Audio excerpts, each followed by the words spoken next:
Hi, Jennifer. Welcome back to the show. Hi, thanks so much for having me. It's great to be back. Okay, so remind the listeners who you are and what you do. Sure. Jennifer Duggan, I am actually one of the career coaches on the Career Contessa platform, but I also am in my own private practice, Joy of Work Services. After being an HR executive for 16 years, I've pivoted full time to career coaching, and I'm also now a career consultant at a college.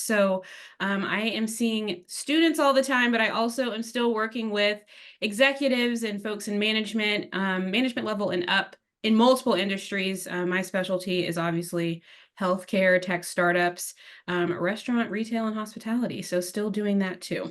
Wow, so you just know a little bit about everything and how to get a job at basically anything. Pretty much. I mean, I feel like I've been around the block, the next block, the block after that, in the HR and talent acquisition space. So, some of that comes with time. So I'm lucky to be in that situation. Yeah, absolutely. So, what are you seeing in the market right now that made you want to discuss underemployment? It's actually not a topic we've talked about before on the podcast. Sure. And it's a topic that I think people are starting to talk about because they may be experiencing it and not realize it and not realize that there's a term for it.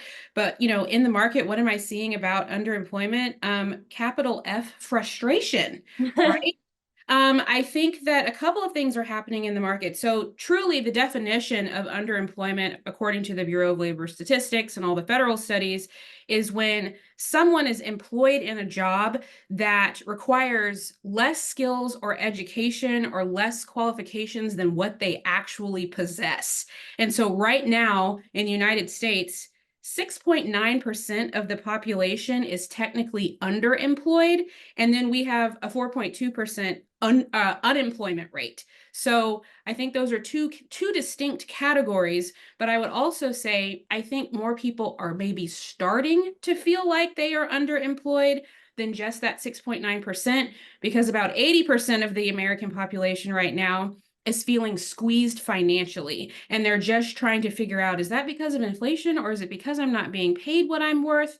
So I wanted to talk about underemployment because it's a relatively new concept that I think is affecting more people than maybe people even realize.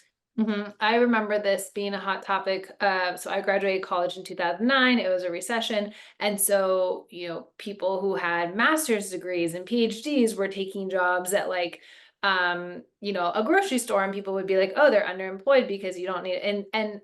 Even I felt that. I remember getting an admin assistant job at a university and being like, nothing I'm doing here has anything to do with what I studied in school. And in hindsight, I discount me as a first time job worker because any experience is new and you need to get that. But I understand sort of that mentality of like, I went to school to do this thing, or I have all this experience, and now I'm, putting groceries in a bag. I didn't have to go to college for that kind of mentality, right?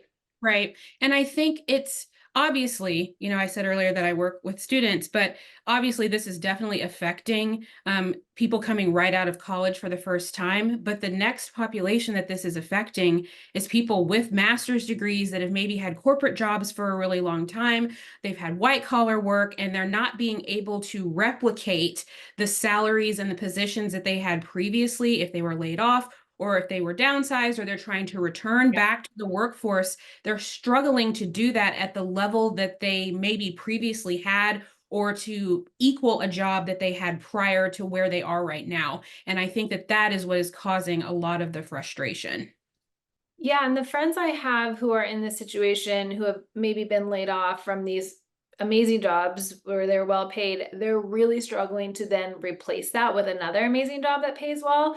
And it's interesting because I mean, I gave like an extreme example of underemployed, but it's like, how do they go back out and find that? Like, a lot of them are struggling to do that, which I guess obviously we're going to be talking a little bit about too, right? Right, right. And some of the ways I think, things that I encourage my clients to do a lot in trying to replicate or duplicate salary, because that's what we're talking about, right? How much you're getting paid. I was getting paid this before, and I want to make that again and have the same type of job. I'm having to encourage lots of my clients to be open-minded about the industries in which they are willing to work. Um, Obviously, I touched on it earlier. There is unemployment still happening, and who knows where we will be at the end of this year. I think we're all kind of like, "Ooh, is there going to be more another layoff cycle? What is that going to look like?" And some of the predictions are saying that definitely, yes, there is going to be that. But I think that in the meantime, people just need to have an open mind about where they are looking. If you've only ever worked in one or two industries, take the skill set that you have and go to something that, technically may be less sexy, but is hiring. And that's going to always be healthcare, education, manufacturing, construction. People don't think about those as well. I was a CFO or I was a CMO and I can't work in those industries, but you can, and you can make and maybe replace income or salary that you were making and having before in a different industry. It's just that those are places that people don't always think about because they think their skills aren't transferable or it's not the sexy place to be, but it is the stable place to be that's paying. So I always encourage people to keep an open mind about that. Yeah, I mean, 100%. There's so much to be said about open mind in a job search strategy. You never know. I mean, that could be from how you apply for jobs to industries to job titles. That's a whole other thing, is like people can get really stuck on job titles. So the title of the episode is From Unemployed to Underemployed and How to Cope with It. So I want to break those up into kind of two different sections. What are some good coping skills for people who have maybe been unemployed and they're trying to replace it, like the person I just told you about? Let's start with that one first. Right. So if you're unemployed and you're trying to replace income, I would say open mind is going to be very critical here because you're just trying to get back into the workforce.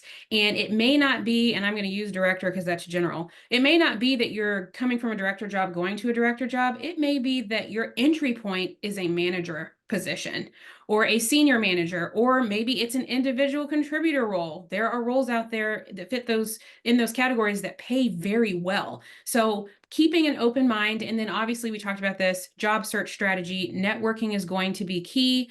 The applying, peppering 200 applications. I kind of tell people think twice about doing that because you could be using that energy into actually building a network, going to in-person events, going to local career fairs and trying to meet recruiters and hiring managers in person. All of those things are going to matter, but it also matters that maybe what you're looking for is not necessarily a lateral move to what you were doing before. It's something similar. Or if you're someone that has multiple skill sets because you've been working for a long time, what skill set can I pull from? It may not be the same job that I had immediately past before, but it may be two jobs before that I'm pulling from. And instead of doing the exact same thing, I'm doing something similar or that takes on skill sets that I have from 10 years ago. That may be what you need to be using right now. So I think everybody's situation is going to be a little bit different. But again, it's that open mind and maybe looking at yourself and your skill set a little bit differently than just trying to compare apples to apples. Right. So like what are your transferable skills? Um, you talked about job titles, like being more flexible with job titles. Do you think if someone is a director and they end up and they're like, okay, I'm going to go for manager roles or, senior manager roles, sometimes the feedback on that is that the recruiters are the ones who like aren't really interested in you because you're too senior for a role. What happens if you've been laid off and you're unemployed right now and you're looking for a new job and you're kind of coming up against that in this strategy? I would say this is where I actually say a cover letter might help you. A lot of people don't take the time to write a cover letter. They don't know why they need one. But whenever you're trying to do something that doesn't look obvious on your resume, your cover letter is a great place to tell your story and you can sell why I would be a great fit for this and why you're trying to do this. And there could be 1,000 reasons why you're trying to do it. I'm trying to change industries. You can be honest and say, I'm trying to get back into the workforce. I really like your company, obviously flatter the company, but there are a lot of things you can explain in a cover letter that otherwise a recruiter is not going to know that about you from just looking at your resume. And so you're leaving the door open for them to make a lot of assumptions. So make sure you're telling your own story. So I definitely suggest using a cover letter in that case. And then the other thing, this is where networking is really important. While you may not be networking with a recruiter, if you're networking with someone that works there that can speak on your behalf and on your experience, then a recruiter is probably not going to question their coworker, right? So recruiters, I think people have this misconception sometimes about recruiters. Recruiters' job is to fill jobs, and they're going to do that by any means necessary. So make it easier for them. Yeah. Yeah. Couldn't agree more. Okay. So let's move into coping with underemployment. So, first, how do you recognize if you are currently underemployed? And that might be like incredibly obvious to the people who are underemployed right now, but Probably nodding and going, duh, we know that's why we're listening. But some of yeah. the things that are the most obvious is you may be overqualified for the role on paper. So it may require a diploma or a bachelor's degree, and you're sitting here with a master's degree or a PhD. That's, thing number one. You can look at years of experience on these job descriptions, and if it requires 5 years and you have 15. You could also look at it from sometimes a titling standpoint, but I don't want people to get stuck on title because titles are they Yeah. are all over the place from one company to the next, and somebody may be calling something a director, but at the next company over, it's a senior specialist, right? Right. That could be an indicator, but I tell people not to get stuck on that one. And then obviously, if you are not using all of your skill sets, that's going to be the other one. You have this whole set of skills and you're on a job and you're not using them. Those would be the top indicators that maybe you're underemployed. Not to be confused with, we didn't talk about the big P, which is pay, right? Underpay may be some of that, but I would also say we're seeing this shift in the market where I have to get folks to start thinking about, hey, the value that I think I bring to the market may not be the actual market value of the job right now. Right. So Right. that can also play into underemployment, but it's really those big three things that I started off with. It's interesting when it comes to salary conversations. I try to always use the market value because the market does dictate what a job is worth, And so for those of you that maybe got a new job during COVID time, the market value of that job was maybe a lot higher than it is right now. Hopefully if people haven't been laid off, then they've kept that. I think very few companies have actually gone in and like lowered salaries. But if you've been laid off and you've had job interviews, maybe for a similar role, maybe you are finding that to be a reality, right? Where the pay is a little lower than you're expecting. Okay, so talk about some coping skills for underemployment. I mean, what are the options? We're in a really tight job market right now. The economy is tough. There's inflation. Like, there's a part of me that almost wants to be like, if you're employed at all right now, maybe we should just all be quiet and be happy, right? Like, so I guess how do we cope with that and kind of make the most of it if we're feeling like we're underemployed at the moment? Right. Well, know that you're not alone. So that's thing number one. I think if you get on any social media platform, you're probably going to see somebody that's in the same boat as you. So know that you're not alone and try not to take this personally, right? As much as it's going to feel deeply personal, maybe how you got to underemployment, it may not be as personal as you think, and sometimes the decisions that companies make, they really aren't personal. And so don't take this as a slight to you or that you don't have value because you still do. It's just that the market is dictating things otherwise, and the market doesn't know you, so it's really not personal. The other thing I would say is use this as a time to really assess and evaluate your skill set because my guess is if you're underemployed, in some cases, not all, you may have a little bit more free time. So, what is it that I can do to maybe add a skill set to myself? Or is there something that I've always wanted to do that I didn't have time to do? Or do I want to pivot, right? And start looking at other career options that maybe I didn't have before? That there's a lot that we can talk about in coaching on that. Like, how much longer are you trying to work? Is it 10 years, 20 years? Is it 3 years, right? But those are some things that you can do. I also tell people volunteer because that's a great place to network and to work on skill sets and meet new people that maybe you didn't have before. So there's a lot of things that you can be doing in this downtime. I've had some people go back to school, to advance themselves into other types of careers. So I wouldn't necessarily say, once you get over the licking your wounds of, gosh, this feels terrible, because we are acknowledging that being underemployed probably doesn't feel great and it's frustrating and it can definitely make you second guess yourself. But instead of living there and living in that energy, take this extra time that you might have and focus it on something else that's positive that can continue to build you up. And then obviously, the other thing that we could talk a little bit about is side hustles, because I think if you truly are in a situation where you're underemployed and financially that's very uncomfortable for a lot of people, this is where you can do side hustles or come up with your own business. If you're a craftsman or you like to do something that you don't get to do on your job, figure out how to sell that, and bring in that extra income. And that's also positive energy that you're investing in yourself.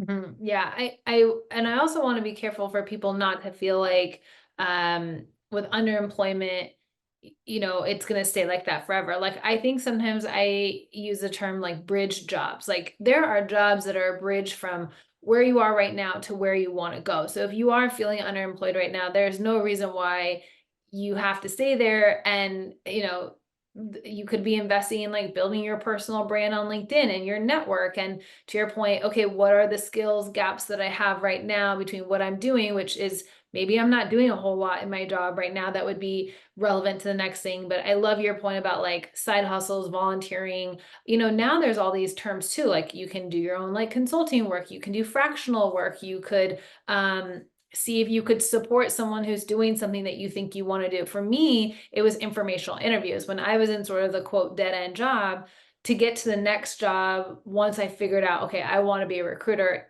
for me, the thing that I spent a lot of time in was informational interviews, which I almost feel like they were education, just in a less formal way, where I was having these informational interviews with recruiters to learn what is it like to be a recruiter? How do I learn those skills?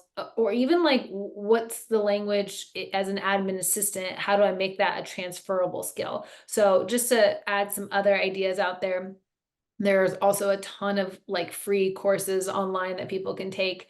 I think too, whether you're unemployed or underemployed, once you do get that interview for something that you want to do next, and Jennifer, I'm sure you can agree with this, the recruiter is almost always going to ask you maybe like about your skills, or if you're unemployed, like what have you been doing in the meantime? And so it's also helpful to have this like, I guess, bridge examples, right? Like here are the things I've been doing to help me bridge from where I am right now to where I want to go, right? Right. And I also would say this is good old fashioned career management, folks, because even though it's maybe not what you want, you still have to take this opportunity or wherever you are working and manage that into the next thing, just like you did before. So if started off as a specialist and worked your way up to a director, and now you're a manager again, you still have to manage your career, right? So I try to encourage people, don't roll over and die on this, because as you said, you're not going to be here forever and your career still has to be managed. And the only person that can do that is you. Right. So just as you managed to maybe get yourself where you were before, you can manage to get yourself to the next place here. You just have to stay on top of it and do a lot of these activities that we're talking about to make sure that you're playing the role you need to in your own development. Yeah, I was gonna say, I almost feel like, well, what we're covering in this episode is like how to cope when you're not where you want to be in your career, right? Whether that's underemployed, unemployed, or even like maybe you're well employed, but you're like, I don't want to do this forever. And how do I get off that path? Um, I guess that's almost like the career transition type of conversation. What advice would you give as we start to wrap up, just sort of around like, you talked about career management, but when you are unhappy in your career, I've been there before, it can feel very monopolizing your life, because we spend a lot of our lives at work. What advice would you give to somebody who's feeling like, I'm so frustrated because I'm not where I want to be, and maybe worse, I'm not really sure where I want to go next? Like, what do I do? Sure. So, first thing is you've got to put boundaries around your actual work situation. Do not let that take up more energy than it needs to. If you've agreed to work 9 to 5, do that. And then you need to let that go at the end of the day, because you don't want that affecting the rest of your life, because you're not going to be able to get anything done for yourself. So, it's kind of like put those boundaries up, and then let's start focusing on how do I get out of here, or how do I move around from this? And that's where the personal life, the network, the friends, the family, the volunteer work, the clubs, the organizations, all of that comes into play, because you still have to have energy to go do those things to help yourself move forward.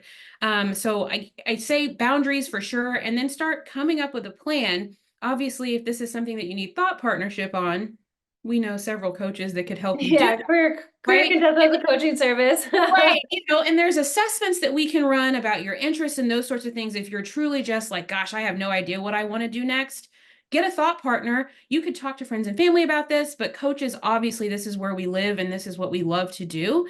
And that can sort of springboard you into getting some ideas to go research and look into further so that you can start making your transition. I think sometimes our emotions get the best of us, and that's normal and natural because we are humans and that's part of who we are. But in this case, when you're unhappy, don't let that negativity take over, because it could keep you from doing really positive things that you need to be doing for yourself.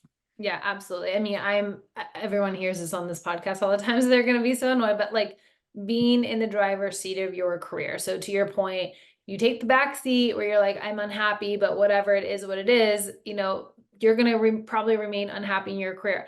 I think for me, after being unhappy in a career to going to a career I really liked, I was like, oh, this is what it feels like to be engaged and to be using your brain and your skill sets. And like, for anybody who's on this journey, like do not give up on it because it's worth it to get there. In like you're worth it in your, your ability to have that type of job. It's not just for some people. I think that was sort of my eye-opening moment where I was like, oh, I thought this was only reserved for the people whose, parents were well networked and had a friend who had a friend who introduced them to the role. So when I did get that recruiting job, that was the first time I kind of had this moment of like, which is part of why I wanted to start Career Contessa, but also just to remind people like you are in the driver's seat of your career. You have control over these things. To your point, if you're working the 9 to 5, carve out 30 minutes on your lunch break, 30 minutes at the end of the day, the beginning of the day. I do think you can't get obsessive about this stuff. Like part of the coping skills, to your point, is about the boundaries, but also the boundaries for trying to figure out that next career move, right? So Right. Well, and I just also want to encourage people, don't let one bad year or two bad years just really overtake you and all of the wonderful stuff that you did before. Just because maybe you're having a bad moment right now, there was a 10 or 5 or 15 or maybe 2-year career there that was amazing. yeah. Didn't disappear just because this moment isn't the one that you love. Nobody can take all of that away from you. You accomplished it, you did it, and your value doesn't go away because maybe today this isn't going the way that you want it to. You'll get back there because you were able to achieve it before. And I think it's so easy for people to forget that. Yeah. I want to leave with a final confidence tip for somebody who is maybe struggling to maybe replace the salary they had or the title they had, or just that feeling of like, I had this thing and now I'm struggling to replace it. Like, what are some tips to not lose your confidence? And I do feel like confidence and self-worth and all of that is so valuable when you are going through career moments, especially those ditch moments. So any final confidence tips? Yeah, I always say when you're kind of feeling down about yourself, go help somebody else. Right. And that could be at the job you're at right now. Look around and see, where do these people need help? Because I am a boss and I know how to do this. Let me offer extra help here. And if you don't feel comfortable doing that, go help somebody in your community. There's a lot going on in the world right now, and people need help. And sometimes if we stop looking at us so hard and we look at how we can help someone else and make their day better, it'll make you feel good about yourself too. Yeah, that's such good advice. Jennifer, as always, we love having you on the show. You guys, she's been on the show so often. I couldn't even tell you all the episodes that she's been on, and she's done so many webinars. But we will link to Jennifer's career coach profile for anybody that wants to work with you. But tell everyone if they want to follow your work, where to find you. Maybe your LinkedIn is pretty active, so maybe you can mention that. Absolutely. So you can find me on LinkedIn, Jennifer Simmons Dugan. Send me a message too, because I'll message you back. And then you can also find me in my private practice at joyofwork.co. So on Love it. Instagram. It's Thank an you. appropriate name based on like what you just said too. Thank you so much. We'll put the links to all of that in the show notes.